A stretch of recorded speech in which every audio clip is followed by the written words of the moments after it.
Business owners and entrepreneurs are selling products and services to the US government, doubling, tripling, and sometimes exponentially increasing their annual revenue. But not all companies are successful selling to the government. There's a right way to do it and a wrong way to do it. I'm here to help companies of all sizes actually succeed with government sales and start winning contracts. I'm Richard Howard, and this is Government Sales Momentum.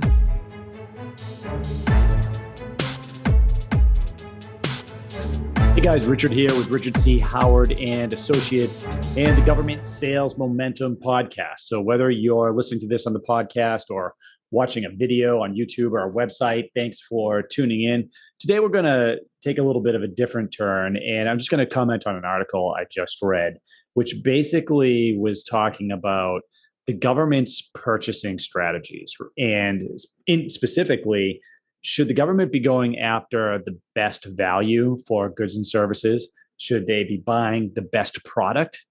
Or should they be promoting social objectives? Now, really, the article is just saying, hey, should they get the best deal or should they promote social objectives? And what they were really addressing is the rise in small business set-asides and set-asides for particular subgroups like woman-owned small business, service-disabled veteran-owned small business, 8A, HUBZone, et cetera. Now, the article was making the case that when the government does set aside their purchasing for the small businesses and those subcategories, that the price goes up and that they're not getting the best bang for the buck, I guess you could say, when it comes to federal spending.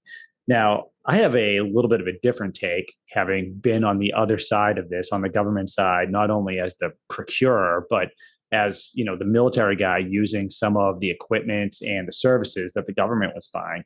And I can tell you, my take is I don't necessarily want the government to get the best deal, because the best deal, the cheapest, meaning the cheapest deal, almost always equals not great equipment, not great services.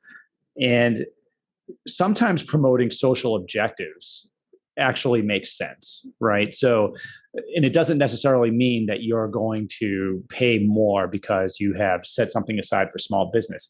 In fact, what I've seen is that a lot of times the larger companies can force the little guy out if they don't have those set asides, if they don't have any requirements. So for me, as a user of somebody, whether I'm flying or I'm on the ground with a piece of technology, I want the best technology that money can buy that's going to help us execute the mission, right? So at the end of the day, if you have soldiers, sailors, Marines, airmen, and lives are on the line, you don't want the government to get the cheapest radios that they're using to call in airstrikes or to get some support if they're in trouble.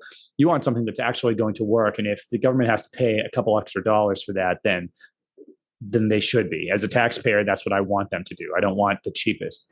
And even with labor. So a lot of times you may have heard the term lowest price technically acceptable, and you'll see the government putting these type of contracts out there. And a lot of companies hear that and they already, the hair on the back of their neck stands up. From the government side, what we would see sometimes is you get lowest price technically acceptable and you see a new contract company come in, and the employees, the people, a lot of the civilians, not the government civilians, but the contracted civilians that are out there doing a lot of the work, you still want the best people. And if you're trying to pay them the minimum, you're not going to get the best people.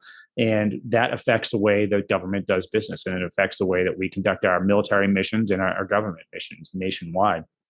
So really, I just wanted to bring that up. I'd love to hear your thoughts. If you want to send us a comment, whether to our email address attached to the podcast or go to our website, richardchoward.com. What do you think? Should the government be just getting the best value, the best bang for the buck? Should we be looking at the best product? Should we be trying to buy the best product no matter what the cost? And how do you feel about promoting social objectives through government purchasing?